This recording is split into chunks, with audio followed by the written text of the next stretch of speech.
নমস্কার বন্ধুরা। ভগবান শিবের রুদ্ররূপ এবং শান্ত রূপের মধ্যে কি পার্থক্য রয়েছে আসুন জেনে নিই। শিবের রুদ্ররূপ আর শান্ত রূপ, এই দুটি রূপ তার দুই ভিন্ন স্বভাবের প্রতিফলন।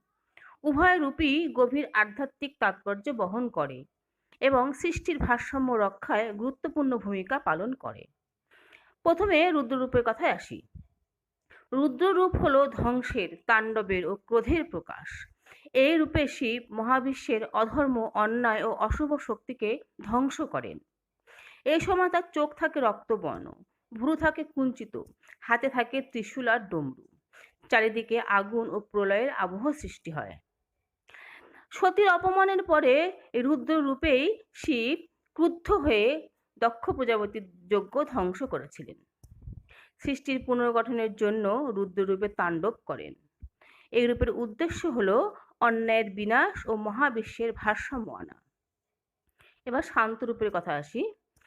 শান্তরূপে শিব দয়ালু, তপস্বী ও ধ্যানমগ্ন।